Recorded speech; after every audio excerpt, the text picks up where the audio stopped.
Hey guys, so it's about middle way through summer and we're starting to approach that time of year where people have more mice than any other, and that's the fall because mice are coming inside to prepare for the winter. So that's the most common time that people see mice is in the fall. So I'm going to show you how to make a mousetrap that is super simple. It doesn't get any easier than this, and if you're a gardener you probably already have everything you need to make it, and it works incredibly well. Now last week I was in the greenhouse and I saw something scurry across the floor, and it actually was a mouse, but I have to be very careful because our outdoor cats occasionally make their way into the greenhouse, so we don't want to do anything that's going to harm them, including any type of physical trap. We don't want to take a chance on harming them. So I'm going to show you something that's perfectly safe for children, for pets, and it contains no toxic substances. This is really easy to put together. Now, I'm really averse to harming any type of animals, but when it comes to mice, mice can contaminate food supplies. They can get into your garden and do a lot of damage. If they're eaten or they attack one of your pets, the disease could be transferred, and even children, a lot of times they could bite a small child. So that's one thing to remember, that although mice, they seem like something you would want as a pet, they do carry diseases and they can be quite dangerous in that aspect. So as far as its size, no, it's relatively harmless to humans, but it's the effects of having a lot of mice. And the biggest thing about mice is they can reproduce incredibly fast. So you can start with just a couple of mice, and before you know it, your entire greenhouse, your garage, your home, anywhere, storage shed could be overtaken with mice. So I'm going to show you how to put this together really quickly. Now the first thing we need to do, we need to establish what type of mice. Do you have mice, or do you have rats, or do you have those tremendous rats you see in some parts of the world that get really big? I'm going to even show you a way to take care of those as well. So it doesn't matter if we're talking about a small field mice or some of those really scary mice that become the size of cats and dogs. So this will work on any size, but you have to know exactly what size you're dealing with and the number of mice. So you could start with something like this: a small food container, a 2-liter bottle with the top cut off of it, a gallon size water bottle, or even a 5-gallon bucket, and we'll go up even bigger than this. So I want to demonstrate when I say we're going to go larger is you could use something like a car wash bucket, or these pots, these large plastic containers I use to repot various things in the greenhouse. One of these large totes you can get at one of the big box stores here in America, or even you can go something as large as a trash can. So maybe I'm making too fine of a point on it, but I just want to let you know that no matter the size of the mice or rat, because we're talking about both of those, this will work on any size up to really big. So since I personally believe there's just one mouse in the greenhouse, because that's the first one I've seen all summer, I'm going to use something small like this little food container. It's a vacuum seal container from in there. But if you're dealing with multiple mice in your area, you're going to want to go much larger and probably put something like a 5-gallon bucket together. Now next I'm going to talk about baits.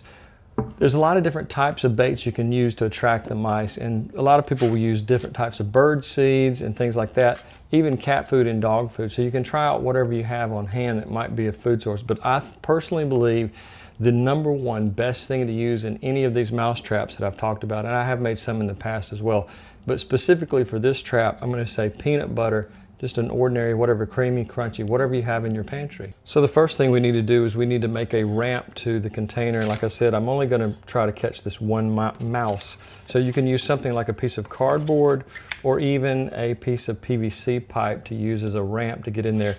And I'm going to use some furnace tape to attach it to our mousetrap. So just some ordinary furnace tape, super sticky, waterproof, so no matter what happens, I think our ramp will stay in place. I'm not going to make it quite this long, so I'm going to cut it to the perfect size for this small container. All right, so you don't want to make it too narrow because the mice might fall off and have a little bit of difficulty getting up there. So we're going to make it about, I would estimate it's something about the size of a very small hamster, that what I saw in the greenhouse. So I'm just going to cut this about 3 inches across, and cut it from one side to the other.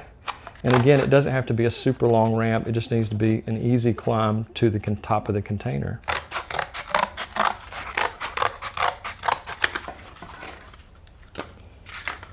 Now again, I think we have too much ramp there, so I'm going to cut a little bit off. And let's bend that there. Now you can use wood, you can use anything. If it was a large mouse, you might use something with a lot more sturdiness, like a piece of 1/4 inch thick wood or even plastic. So just whatever you have on hand. Like I said, this can be put together with almost whatever you have around the house without no effort, and it's going to work incredibly well. You're going to take care of that mouse or rat that you have in your home, your garage, wherever it is. This will get rid of them overnight. All right, so I need to make sure that I attach this properly. So I'm going to put it on the bottom because this tends to be a little bit slippery, so I want to make sure they have good traction, and we're going to attach it right there to the base, or I should say the rim of our food container. So you can see it's not going to come off easy. Even if it's a herd of mice that I don't know about in the greenhouse, this will stay attached. This type of furnace tape is one of the best I've ever seen as far as being very long-term sticky. So if we don't catch it the first night, we'll eventually catch it when it makes its way up our little tiny ramp here. Now I've got a secondary food container already filled with what we're going to use to create an illusion of a solid surface for our mouse. So what we're going to do is we're going to pour this, and be careful, this product is perlite and it's very dusty, so you want to try to do this very slowly because you don't want to breathe this. This is volcanic glass.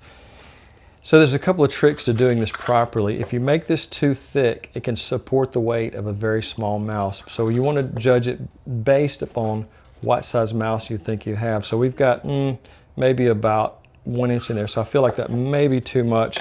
I think this is a super small mouse. I'm going to put some back in our original container and try to get this down to about a 1/2 inch in thickness. And as I said, this is going to be a quicksand trap that he won't be able to escape from. And so there's one little added thing, because depending on the type of container you have, mice can sometimes climb. So there's one thing we have to add to our, actually a couple things we need to add, but the thing that stops them from totally escaping is going to be our last item. Now, as I said earlier, there's a lot of different types of baits you can use. So if you just happen to have bird seed around and you want to use that, I'd recommend, rather than just placing it on our top of our quicksand trap, I'd recommend putting it in something like this. This is a bag that I use, and it's completely mesh. It's easy to see through, and the smells can permeate it pretty easily. And it almost looks like it's not in a bag once you fold it up and put it on the top of our trap. So this looks like it's just sitting there. But this is actually what I use to grow persimmons, apples, and other things. This protects them from the early part of the season all the way till when it's time to harvest the item, whatever I'm growing. It's really, these are super cheap, so if you'd like to get some of these, I'll put a link in the description, as with everything else I'm using. So this is something you could use if you're using a much larger trap, like a 5-gallon bucket or some of the other larger containers I'm showing you. But my personal preference is to use peanut butter, because I think the smell is much stronger and it's going to attract the mice much quicker. Now we're going to take a spoon, and what I'm going to put this in is a small lid like this, and just kind of spread it out over the lid. Make sure it's stuck more to the lid rather than around the edges. We want to make it very difficult to get out of there and just keep it inside the lid. So whether it's a soda bottle lid or this one came from a gallon size water jug, you can do this right here. Just put it in the top and make sure that it's secure, because we're going to place this inside the trap on our illusionary surface. Now we've put our peanut butter in our lid. Now the next thing we need to do is we need to fill our container about halfway up with water, and don't go all the way to the edge, because there's something we need to do at the very end here. So you can see the perlite floats on top of the water. We're almost to the halfway point, and so you might actually add a little bit of extra perlite to give it the illusion of being dry. So I'm just going to put just a little bit on the top, and so that kind of gives it a complete illusion to a mouse that this is a solid surface. Now what we want to do is we want to place our bait right in the center of it there. Now this is actually, perlite is volcanic glass, and it has a lot of air bubbles trapped inside of it. It's a perfectly safe substance. People use it in their gardens to lighten different types of soils, and I use it around the vegetable garden all the time. So that's the next thing we're going to do, is we're going to place our bait right in the middle, and so when our mouse comes up, he's going to try to get to that, stand on this, and he's going to go through, and unfortunately he's going to meet his demise in the water. Now there's one other thing you need to do just in case. It's a very, very athletic mouse that can maybe find his way out. Now what we need to do now is take either vegetable oil or olive oil, and you can just dab some on your finger and go around the rim of our container.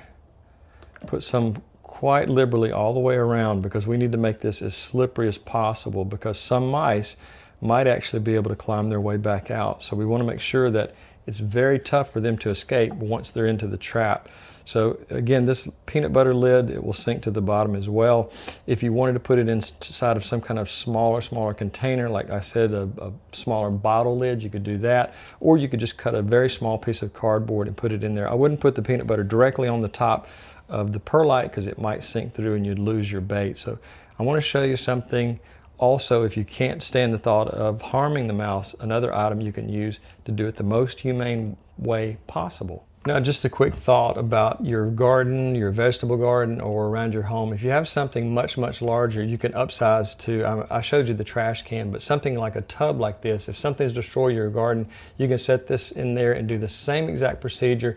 Make sure you're not too close to the top and just fill it about 2 to 3 inches, because the heavier the animal, the more perlite you can put on there because it's going to go through. So we've had problems with armadillos, raccoons, and if we can't catch them humanely, sometimes there might be a necessity to dispose of them another way. Now, believe it or not, as gruesome as this trap sounds, I'm not a fan of harming any animal. I want to try to just get rid of them the most humane way possible. I cannot tell you the number of times, and these traps are quite old, 20+ years, that we've caught animals in these traps and relocated them to local parks, whether it was a state park or a national park close to us. We take them to those places and allow them to go free where they have a second chance to live on.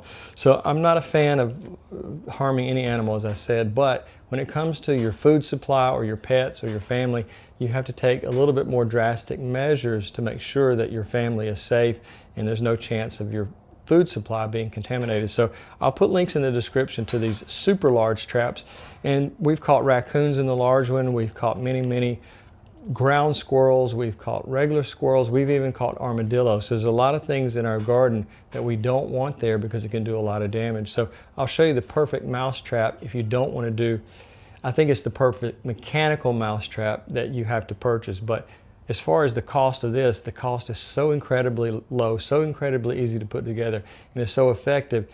This could be your primary choice if you don't have enough resources to go out and get these extra large traps or buy a bunch of smaller mouse traps, because you can replicate these small traps as many times as you want, and perlite is very inexpensive.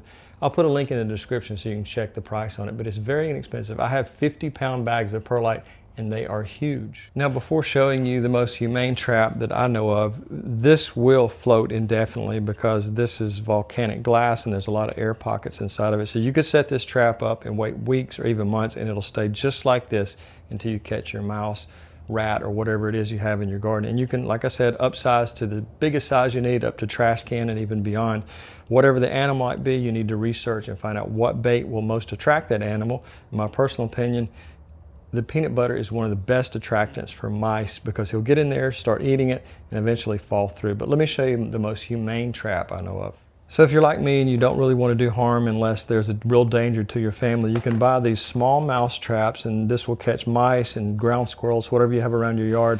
They have a door on both ends where you can set it up. Let me see if I can get it open for you. You set it in there. There's a trip mechanism on the inside. And of course I would recommend doing the same thing with peanut butter on the trip mechanism.